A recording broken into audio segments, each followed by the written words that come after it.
The Senate revolves around people. The body consists of 100 individuals. One of our key duties concerns the personnel whom we examine and confirm. And there are all the dedicated staff professionals who make this place go. Today, it is both my great honor and regrettable task to honor someone who secured all three parts of that senatorial triple crown. The senior senator from Tennessee, the chairman of the Committee on Health, Education, Labor, and Pensions, Lamar Alexander. Lamar first set foot here as a talented young staffer. Decades later, he appeared before us as a super successful former governor and university president with a nomination to the cabinet.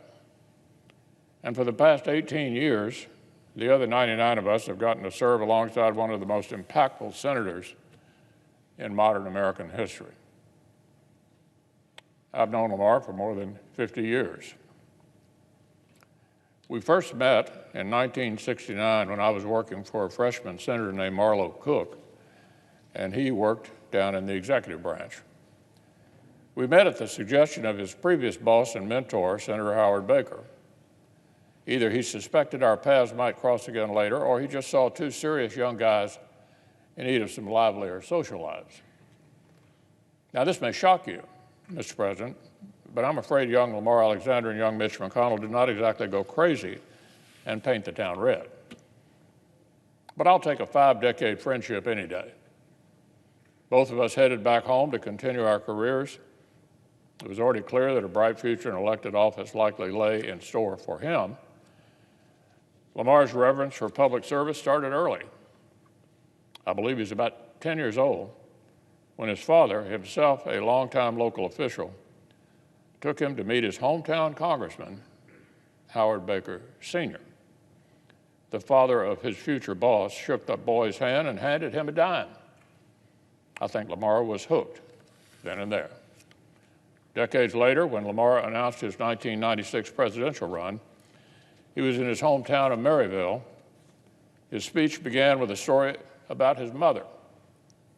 She'd read where he'd lovingly described his upbringing as lower middle class, and she had taken umbrage at that.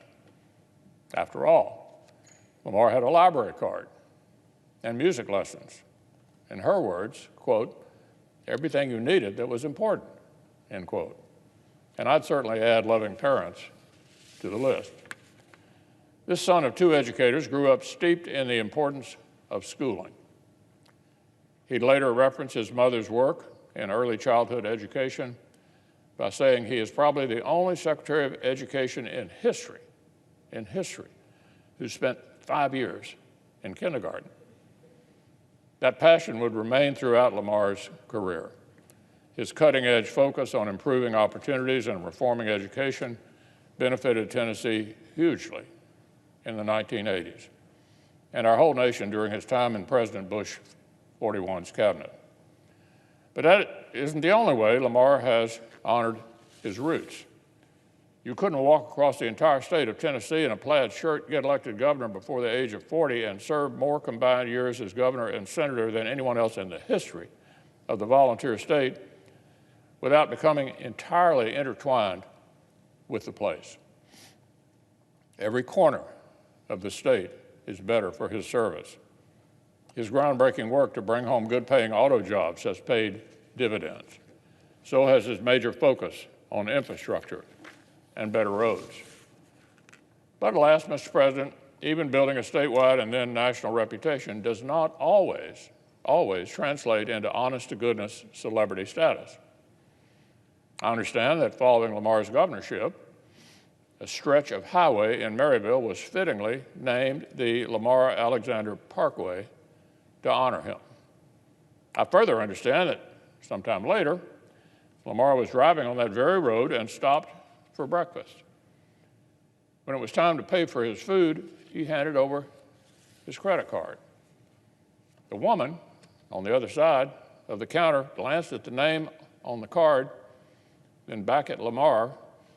"Hey," she said, "were you named after this road?" Now, as a man of faith, I'm certain Lamar knows Luke chapter 4, no prophet is accepted in his hometown. Apparently, neither are statesmen to be recognized on their own highway. Here in the Senate, too, Lamar's impact has been massive, and the convictions that fueled it have been straightforward. He starts with a very firm framework.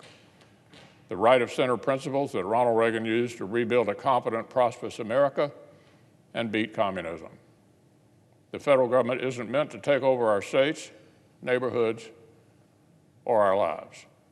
But Lamar's career has also confirmed that conservative governance is not a contradiction in terms. There are genuine public goods it is the government's job to secure: public roads, public lands, public education, certain aspects of public health. He's dedicated himself to making those things better and stronger, especially for those who need opportunity the most. This vision aligns with the greatest traditions of the Republican Party and indeed of American history. Government that is limited, but effective and smart.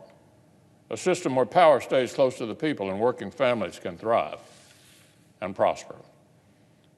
These principles made our colleague a nationally known leader long before he was sworn in as a senator. But I'd say they reached full flourishing with Chairman Alexander's astonishingly effective leadership right here in this body. Students, families, and teachers benefit every day from the Every Student Succeeds Act, Chairman Alexander's historic bipartisan makeover following No Child Left Behind. One report called it the largest devolution of federal control to the states in a quarter century. Millions of medically vulnerable Americans also have their champion in our friend from Tennessee. The overwhelmingly bipartisan 21st Century Cures Act was the single most important law of the entire 114th Congress. It's paving the way for more innovation and faster innovation to benefit patients who have no time to waste. Another Lamar Alexander production. His leadership was instrumental in the landmark legislation we passed 2 years ago to combat the opioid epidemic. Just this year, he was the driving force behind the Great American Outdoors Act, the Senate's historic project to secure our parks and public lands for generations to come. Now, the list doesn't end there. There have been other education wins, like permanent funding for historically black colleges and universities and simplifying the student loan process. There have been laws like the Music Modernization Act, which Lamar hammered out with our former colleague, Senator Hatch, a legislative duet from two musical virtuosos in their own rights. Senator Alexander knows about 50 different issues, as well as most senators know 3 or 4. He's hands down one of the most brilliant, most thoughtful, and most effective legislators any of us have ever seen. He likes to say this about the Senate: it's hard to get here, it's hard to stay here. So while you're here, you might as well try to accomplish something. Well, mission accomplished, and then some. If you reviewed Senator Alexander's resume and results without knowing the man, you might suspect he arrived as an established hotshot and threw his weight around. But even as Lamar has mastered the levers of power here, his character has never been captured by Washington. Lamar remained clear that he's just been on loan from Tennessee the whole time. So we've had more than just a master legislator to call upon.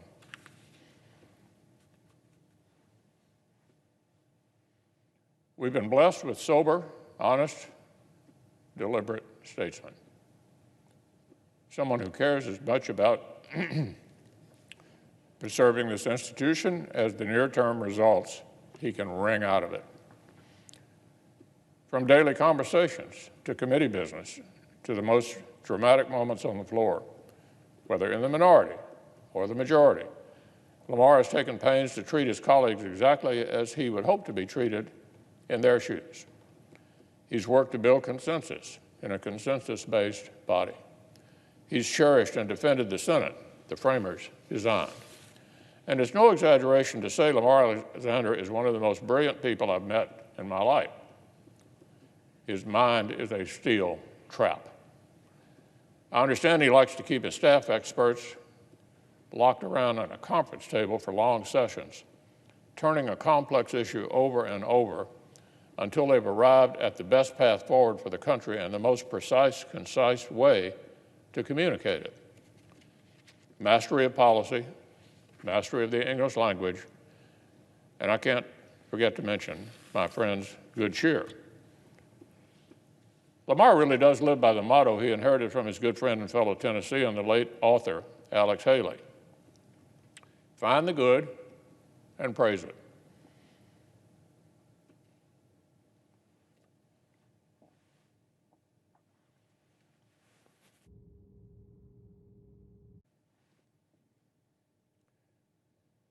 I myself have leaned on Lamar's wisdom for many years, but I think I've learned just as much on his optimism, his can-do spirit, his ability to look on the bright side,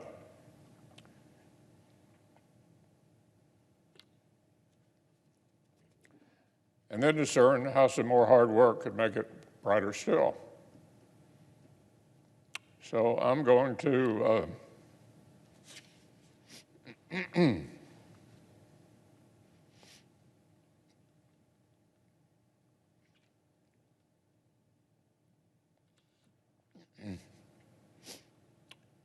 I'm going to miss our regular dinners, even with our weeknight scheduling, an official one-drink limit. Like I said, Mr. President, we weren't exactly party animals in our 20s either.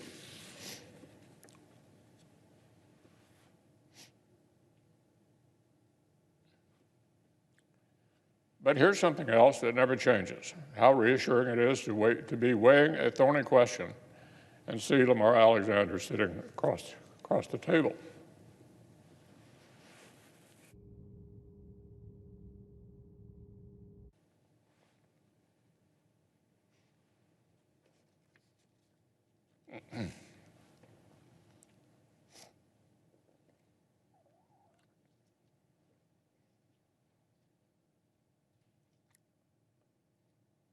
You know, the Senate can be all-consuming.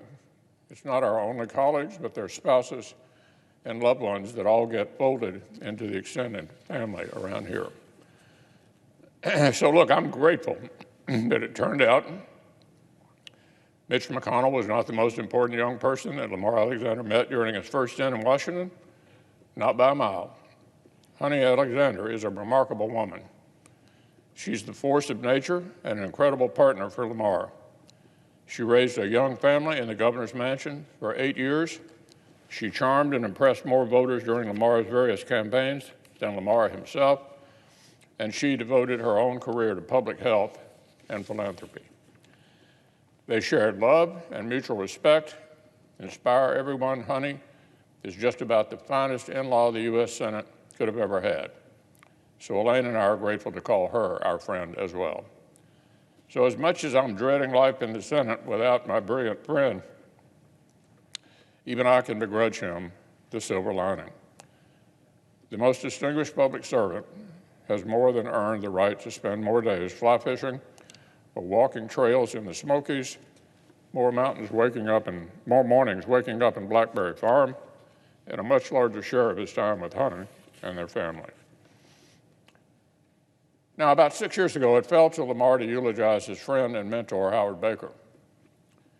Here on the floor, he quoted another senator who said that when he came to the Senate, there was Howard Baker, and then there was the rest of us. Well, my friend for 18 years has been Lamar Alexander, and there's been the rest of us.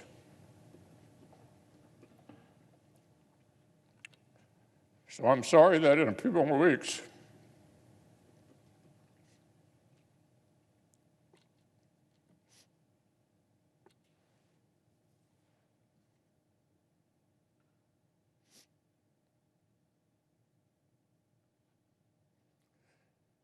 it'll just be the rest of us left.